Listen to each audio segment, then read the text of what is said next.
രണ്ട് രാജാക്കന്മാർ 15-ാം അധ്യായം. അസറിയ യൂദാ രാജാവ്. ഇസ്രായേൽ രാജാവായ ജെറോബോവാമിൻ്റെ 27-ാം ഭരണവർഷം യൂദാ രാജാവായ അമസിയായുടെ പുത്രൻ അസറിയ ഭരണമേറ്റു. അപ്പോൾ അവന് 16 വയസ്സായിരുന്നു. അവൻ ജെറുസലേമിൽ 52 വർഷം ഭരിച്ചു. ജെറുസലേമിലെ യക്കോലിയ ആയിരുന്നു അവൻ്റെ അമ്മ. അവൻ പിതാവായ അമസിയായെപ്പോലെ കർത്താവിൻ്റെ മുൻപിൽ നീതിപൂർവം വർത്തിച്ചു. എങ്കിലും പൂജാഗിരികൾ നശിപ്പിച്ചില്ല. ജനം അവയിൽ ബലികളും ധൂപവും അർപ്പിച്ചു പോന്നു. കർത്താവ് രാജാവിനെ ശിക്ഷിച്ചു. അവൻ കുഷ്ഠരോഗിയായി. മരണം വരെ അവൻ മറ്റുള്ളവരിൽ നിന്ന് അകന്നു താമസിക്കേണ്ടി വന്നു. പുത്രൻ യോഥാം കൊട്ടാരത്തിൻ്റെ അധിപനായി രാജ്യഭരണം നടത്തി. അസറിയായുടെ മറ്റു പ്രവർത്തനങ്ങൾ യൂദാ രാജാക്കന്മാരുടെ ദിനവൃത്താന്തത്തിൽ രേഖപ്പെടുത്തിയിട്ടുണ്ടല്ലോ. അസറിയ പിതാക്കന്മാരോട് ചേർന്നു ദാവീദിൻ്റെ നഗരത്തിൽ സംസ്കരിക്കപ്പെട്ടു. പുത്രൻ യോഥാം രാജാവായി. ഇസ്രായേൽ രാജാക്കന്മാർ. സഖറിയ. യൂദാ രാജാവായ അസറിയായുടെ 38-ാം ഭരണവർഷം ജെറോബോവാമിൻ്റെ പുത്രൻ സഖറിയ സമരിയായിൽ ഇസ്രായേലിനെ 6 മാസം ഭരിച്ചു. പിതാക്കന്മാരെ പോലെ അവനും കർത്താവിൻ്റെ മുൻപിൽ തിന്മ പ്രവർത്തിച്ചു. നെബാത്തിൻ്റെ പുത്രനായ ജെറോബോവാം ഇസ്രായേലിനെ കൊണ്ട് ചെയ്യിച്ച പാപങ്ങളിൽ നിന്ന് അവൻ പിന്മാറിയില്ല. യാബഷിൻ്റെ പുത്രൻ ഷല്ലും അവനെതിരെ ഗൂഢാലോചന നടത്തി. ഇബ്ലെയാമിൽ വെച്ച് അവനെ വധിച്ച് രാജാവായി. സഖറിയായുടെ മറ്റു പ്രവർത്തനങ്ങൾ ഇസ്രായേൽ രാജാക്കന്മാരുടെ ദിനവൃത്താന്തത്തിൽ രേഖപ്പെടുത്തിയിട്ടുണ്ടല്ലോ. നിന്റെ പുത്രന്മാർ 4 തലമുറകൾ വരെ ഇസ്രായേലിൻ്റെ സിംഹാസനത്തിൽ വാഴും എന്ന് കർത്താവ് യേഹുവിന് നൽകിയ വാഗ്ദാനം പൂർത്തിയായി. ഷല്ലും. യൂദാ രാജാവായ ഉസ്സിയായുടെ 39-ാം ഭരണവർഷം യാബഷിൻ്റെ പുത്രൻ ഷല്ലും ഭരണമേറ്റു. സമരിയായിൽ 1 മാസം ഭരിച്ച് ഗാദിയുടെ പുത്രൻ മെനാഹെം തിർസായിൽ നിന്ന് സമരിയായിൽ വന്ന് യാബഷിൻ്റെ പുത്രനായ ഷല്ലൂമിനെ വധിച്ച് രാജാവായി.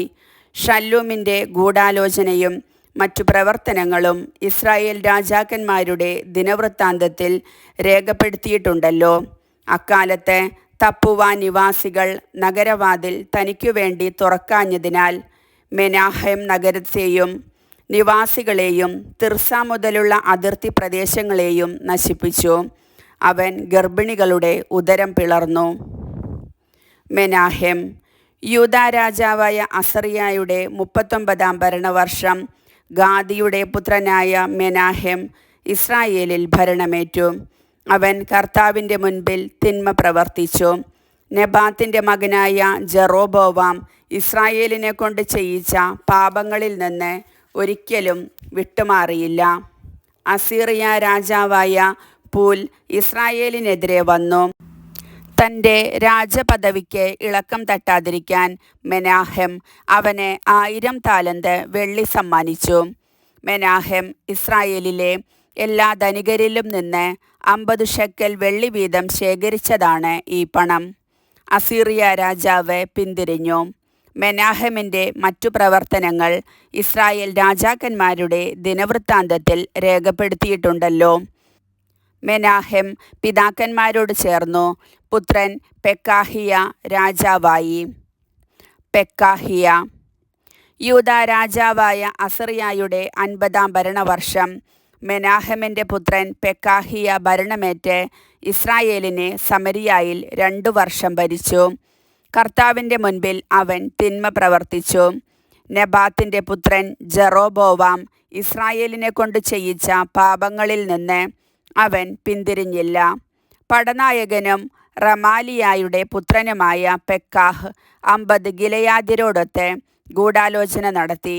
സമരിയായിലെ കൊട്ടാരത്തിൻ്റെ കോട്ടയിൽ വെച്ച് പെക്കാഹിയായെ വധിച്ചു രാജാവായി.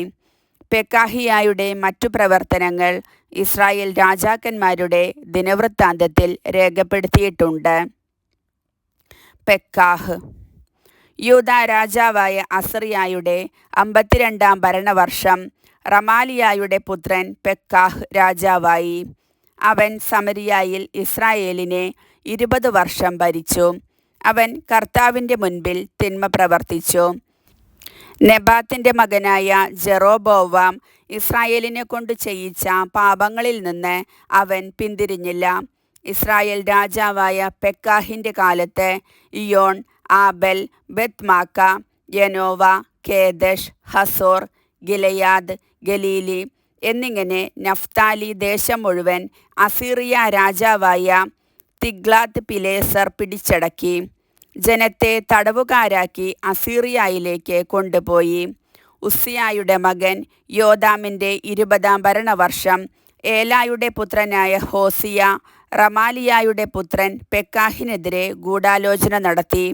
അവനെ വധിച്ചു രാജാവായി. പെക്കാഹിൻ്റെ മറ്റു പ്രവർത്തനങ്ങൾ ഇസ്രായേൽ രാജാക്കന്മാരുടെ ദിനവൃത്താന്തത്തിൽ രേഖപ്പെടുത്തിയിരിക്കുന്നു.